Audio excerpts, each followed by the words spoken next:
Look, let's do one thing. Let's invite our market master for the outlook. Okay, do we already have Samir Arora with us? No, we have actually Nimesh, because remember that comprehensive CNBC-TV18 poll going, in terms of the outlook. So 2024, we know, ended with positive returns, about 8 to 9% on the headline indices, but about 23-24% for the mid and small caps. But the big question is, what's in store for us for 2025? Nimesh has done the most comprehensive market poll, and he joins in to give us the answers. Nimesh. 2024 has now become the 9th consecutive year of positive returns for the Indian equities, and that's the record. In fact, 24 was a year of record in many ways. The highest fundraise in a single year, the ever-growing domestic pool, and so on. But the big question is, what is in store for 2025? Will the rally sustain? Will the mid and small cap continue to outperform? These are the questions in the minds of the investors. So now, crystal gazing is always a challenge, but CNBC-TV18 has reached out to the biggest market experts to bring to you an Outlook 2025, the biggest market poll for the new year. In fact, it was a poll across 61 participants, including fund managers, HNIs, as well as institutional dealers. So let's begin with the first and the most important question. What kind of return should investors expect in 2025? Majority of the respondents expect a single to mid double-digit return in 25. Only 11% of the respondents expect a negative return on the Nifty next year. In that case, will the broader markets continue to outperform in 25? Surprisingly, 50% of the respondents believe that 25 will be a year of large caps. Only a small percentage are still betting on micro cap and small cap stocks, which brings to the next big question, and that is the biggest theme to bet on in 2025. Here there is a surprise. First surprise, financial has emerged as the biggest theme to bet on for the next year, and that is despite the macro challenges that the sector is facing and the fact that they have been an underperformer. The other surprise was the stellar outperformer of 24, which was capital goods. That's been considered as the least preferred bet going into 2025. We spoke about the returns and the big themes. Now, what's going to drive all these returns? And the near consensus answer is earnings, earnings, and earnings. That's going to be a dominant factor for the Indian equities to outperform going into 2025. There was a small portion who also believe that the Trump policies could be interesting to watch out for. Now, we spoke about the micros and the themes. Let's focus on some of the macros as well. Q2 was a bit of a shocker as far as the GDP figure is concerned. And after that, many on the streets have trimmed down their growth forecast for the country for next year. But will the growth surprise on the upside? We asked that question to majority. Most of them believe that the GDP growth will be between 6.25 to 6.5% in 2025. Only a mere 3% expect the growth to fall below 6%. So that's the big GDP growth forecast. So what's going to drive the GDP growth? And that's where the consensus seems to be, and that is the government spending. 77% of the respondents believe that government spending, which was a lackluster in the first half of this year, will pick up in 2025. So that's going to be the big driver as far as the GDP growth is concerned. The other important factor was the rupee. We had a record year as far as rupee is concerned. So we asked the question as to will that be a spoil sport into 25 as well. Most of the experts believe that the rupee is going to be range between 85 to 87 a dollar, while a small segment expects the currency to appreciate below 85 as well going into 2025. Also, we saw a new RBI governor taking charge, and that the first policy will be in 2025. So we asked the experts what to expect in terms of RBI action. It's a divided house there. 50% believe that the first rate cut from RBI will be in the Q4 of this financial year. However, a small portion believes that the stretch line could be as late as the third quarter of FY26. So that's the RBI action. Indeed, if the RBI has to cut rates, then how much is the rate cut that the street is penciling in? Half of the respondents, which is 50%, believe that the rate cut going into 25 would be at least 50 basis points. So 50 to 75 basis points is what a lot of people are betting on. So that's the rate cut expectation going into 25. In fact, 24 was a very volatile year. We had a budget, we had general elections, multiple state elections, and so on and so on. But 25 could be a year of moderate returns, but the expectation is that the positive returns would continue going into 25 as well. That's the big poll from CNBC-TV18. Okay, Nimesh, thank you so much for being up to the button early in the morning and giving us the results of your 2024 poll. Let's welcome our market master to analyze this and give us the Outlook 2025. Samir Arora, founder and fund manager at Helios Capital, joins us. Samir, first up, a brilliant 2025 to you from all of us here. Thank you very much. And Happy New Year to you and Reema and all the people watching and everybody at CNBC and otherwise. All the Indians, of course. Hey, nice to see you in the pink of health, Samir Arora. I have to be colorful on day one because day one sets the tone. You bet. Actually, if you looked at Nimesh's poll, clearly the market is going with what didn't perform this year should perform in 2025. Even the Dow, as Reema and I were discussing, Dow did only 12%, Nasdaq did 28% in 2024. And likewise here, the Nifty didn't do well, but mid-caps have done 26 to 30%. Do you think that trend continues, that we are not going to see the big boys, do so much? So for me, the model, and actually for everybody, it should be like that. And maybe it is that you take it from different pockets. You buy some stocks because they're growing well, but they have also performing well in the market, and some which are doing well but are cheap or value. And it is that combo of buying some financials and some of these high growth stocks that you're talking about, these food delivery or otherwise, or whatever be the new growth. Also, if you look at the FIIs, it looks as if FIIs are selling, but they are effectively selling their current holdings and buying into IPOs and QIPs, which means they are also, in some sense, changing their portfolio from some of the older names that they may be having in consumer and auto and others, and buying into these new IPOs, which are, at least many of them or some of them, are offering high growth. So there is no point in ever talking about absolutely one or the other. Of course, you can have groups of sectors doing well and expectations of groups of sectors doing badly, but there is no overdoing anyone, I would say, because you really never know what fancy the market takes. No, I agree. But, you're a veteran of, how many cycles in the market? Probably 30 years. So Correct. At this juncture, bhagta hua ghode ke piche hi bhago, EMS, e-commerce types, mid-caps. Yeah, put a larger share in the one that did not perform, HDFC Bank. I mean, you can't complain about the quality of some of these stocks, but not their best year. So that's why we have, I think, a good description of these. One, which is what we call high confidence in reasonable return, which is these HDFC Bank or ICICI Bank or these big IT companies. You're not expecting to make 20-25% return, but you hope to make in high double digits, maybe 15, 17, 14, depending on the market. And you have more money than otherwise. And then you have these smaller, newer, faster growing, where you keep a limit on each stock and you diversify across the different themes and have, maybe in our case, maybe around 15, 18%, but that also in 5-6 stocks.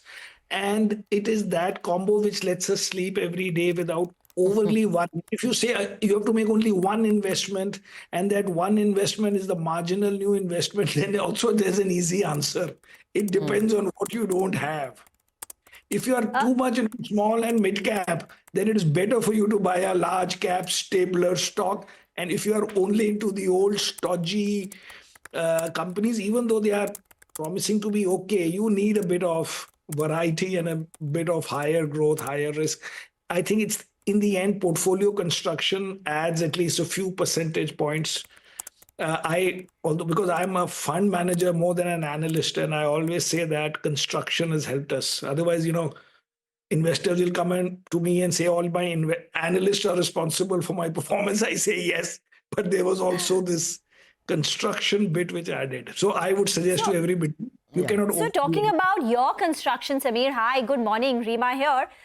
You're saying only 15 to 18% of your portfolio would be in some of these smaller, faster growing companies, while 85 to 90% or whatever, 80-90% would be in these large cap HDFC type bank. Okay.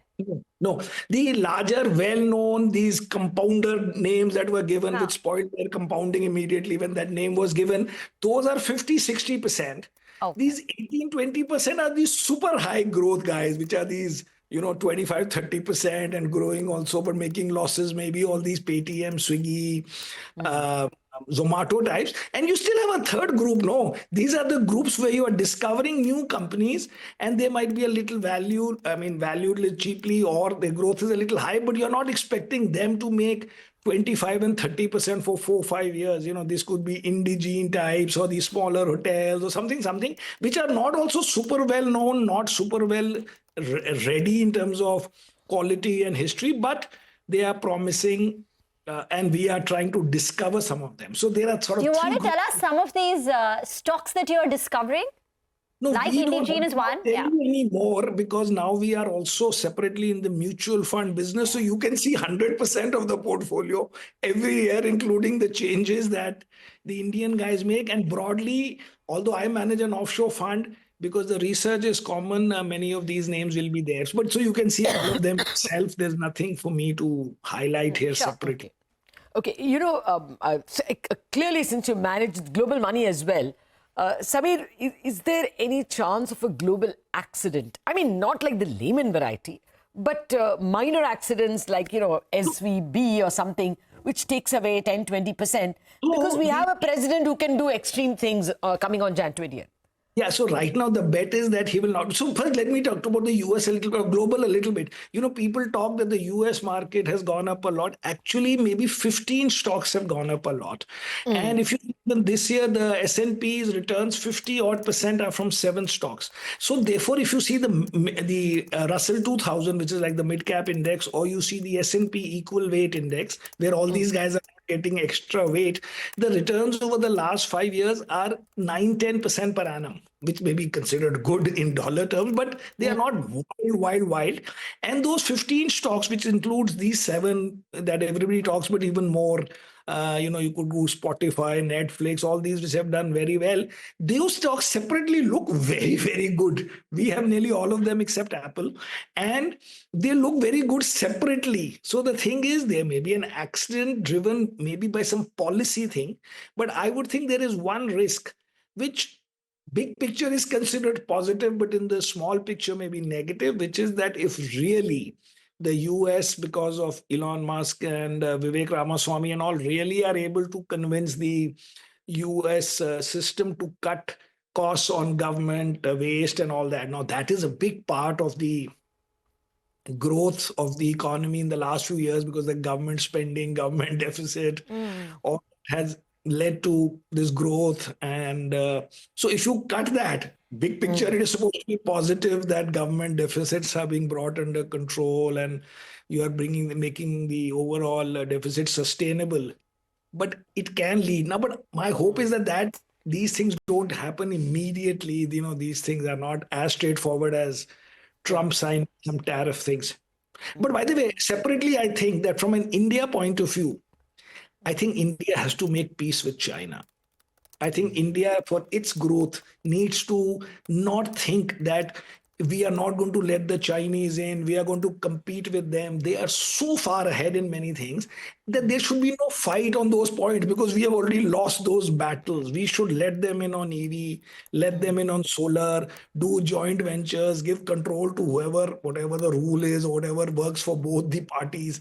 But you can't say we will discover and reinvent the wheel because we won't let these guys even send their employees here. I think that is overdoing it, because that would be a waste of many years of the lives of India.